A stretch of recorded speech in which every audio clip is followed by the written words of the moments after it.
Well, first of all, let's look at the psychosocial development of children. Most of us, from birth to about age 12, what we think of ourselves is what the adults in our lives thought of us.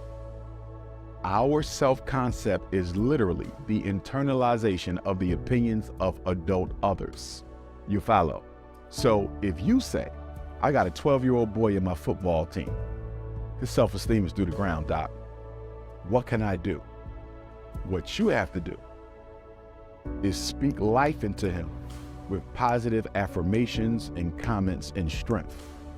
Because at home, he's being torn down all the time by his mother and his father verbally, right? But if we don't get the mother and father to change the way they communicate with him, he's going to continue to internalize the voices of his parents. And that self-esteem is going to struggle until he's old enough to move out of that house, get some therapy, and rebuild himself psychologically. There are psychologists who would argue it is useless to do therapy with a child without doing therapy with the family, because everything that child thinks of himself is a reflection of what the family thinks of him. It's like doing counseling with a girl who was molested, and every day she goes back home, and the brother who molested her is still in the house. How do you heal trauma while you're still amongst trauma? So although we can do the best that we can by not living in the home, by speaking truth to our children and make sure we're using very strong positive affirmations, because this is what the culture of the Frederick Douglass and Marcus Garvey Academy is going to be like, because I know a lot of our children are coming to us from broken homes where their spirits were broken. And as Frederick Douglass said, it's better to raise strong children than repair broken men. So we got to make sure we're raising these men with a sense of Black masculinity that is unshatterable, unbendable, and unbreakable. That's our goal. But at the same time, if the parents are still getting to them more than we are, we're going to lose. The brain is one hell of a creation, but guess what? The brain is still the slave of repetition. You follow me? You could be telling the truth, but you only tell it once a week. I could be telling him a lie. I'm telling it 25 times a day. It don't matter how true your truth is. Guess what he gonna believe at the end of the day? Me.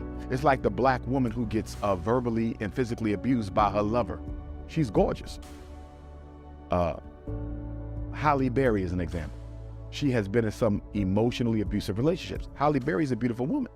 But after somebody tells you 50 times a day for 10 years that you are ugly and unattractive and nobody wants you, I don't care what you see in that mirror, you're going to believe the broken message. So we have to understand repetition is what rules the mind. What did Adolf Hitler say? And I'm no Adolf Hitler fan, but the architect of the Nazi propaganda system was a white psychologist named Joseph Goebbels. He taught Hitler how to hypnotize the German people against the European Jew. Adolf Hitler said, come up with the lie, keep the lie simple, don't let it be complex. If you want to control people's minds, what you're telling them got to be simple. This is a psychological principle. He said, make sure the lie is big, because people will question a small lie. They'll never question a big one. And make the lie repetitive. Tell it over and over and over again. And that's why when you watch German propaganda movies during the Hitler era, what do you always see? That swastika. Wherever you go, you see the swastika. Hitler used the basic principles of indoctrination and the basic principles of repetition to almost take over the whole world. Nothing wins like repetition. When you go into the military, is not every day of basic training repetition? You do the same thing every day, all day. You hear the same message every day, all day. And after 3 months, they took a corner boy and turned him into the greatest Marine the world has ever seen in 3 months through repetition. To criticize an athlete or entertainer for their failure to be an activist. Absolutely not. Why? Dick Gregory, at one time, was the most prolific Black comedian in this country. He was still an activist. Harry Belafonte, one of the most prolific Black musicians, he was still an activist. Let's look at Muhammad Ali, who gave his whole career up as a protest against white supremacy, trying to send him to go fight against yellow people. when the white man ain't even making America safe for black people. Look at Colin Kaepernick and the knee that he took. Look at Kyrie's stance against the repudiation by the European Jewish community. The black athlete and the black entertainer, Aretha Franklin. We can go down the whole list of blacks who put themselves on the line. When Angela Davis got arrested after George Jackson's execution during his prison revolt, Aretha Franklin said, I will pay her bail money. I want her out. Aretha Franklin, the queen of soul, says, I'm going to finance the freedom of the most revolutionary black woman in America at that time, the most hunted and the most wanted. We have always had a history of entertainers. Jimi Hendrix wanted to finance the Black Panther Party, and as a result, he was assassinated.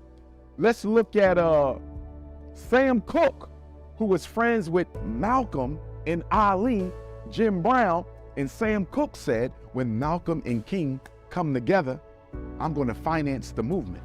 Sam Cooke, first major artist to own his own masters. So look at our history. It is replete with black men and women who use their platform as an athlete and an entertainer in order to speak against and actively fight against injustices against black people. So the question becomes not whether or not it's acceptable to criticize them.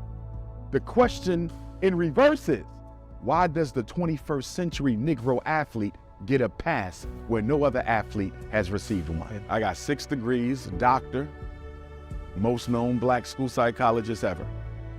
I could go to the system and be a millionaire by diagnosing ADHD and learning disabilities. Would it be acceptable for me to do that just because the context in which I exist is a very coonish, anti-African context? You understand? So for me, I don't think the expectations change with the times. The expectations stay consistent.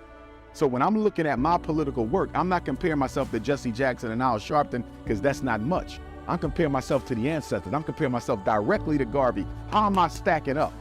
Not in a competitive way, but in a way to fulfill his works. I'm looking at Frederick Douglass. How am I stacking up? I'm not comparing myself to the president of the NAACP, because that bar is too low. So I don't expect nothing different of me than was expected of those ancestors. Why do our behavior change just because the level of consciousness changes? Are you arguing that black entertainers and celebrities represent a Negro aristocracy that must be free of accountability? No, it's not the sense of free of accountability. I think the expectation is wrong. I think we should be looking to other actual leaders instead of... No. When you are at war, everyone plays their position. When you at war, everyone plays their position. I don't think they view themselves as being as war in a war. Well, because they're comfortable, but they definitely understand what black people are going through. They saw what Kanye, they saw what Kyrie, they saw what Cosby. They see that at the end of the day, we don't see you as no different than anybody else. They know that. The issue is the money has made them so comfortable and so fearful that they don't want to step out. The real issue is not the fact that they're a celebrity. The real issue is they were raised by black parents in a black community that did not value freedom and black masculinity. Because at the end of the day, my brother, put activism to the side. We're talking about black masculinity. Are you a man? It's the same thing when people say, well, hey, Doc, you said Barack Obama didn't do nothing for black folks. That's true, but what could he do? At the end of the day, he could have spoke to what we were going through as president of the United States. I can't fault him for not being able to make all the changes. You got to fight with a Congress, but you didn't even speak to what the hell I'm going through. You follow what I'm saying?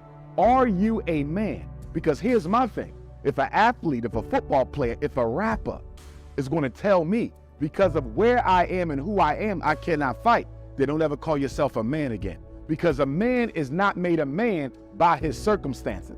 A man is made a man by what is inside of him. So if you don't have the guts and the courage to speak up and fight for black people, I don't care who you are, then don't ever call yourself a man. Because the definition of a man is consistent in your defense and protection of your community. And if you feel you don't have an obligation to defend and protect your community because of your money and your professional, you are not a man.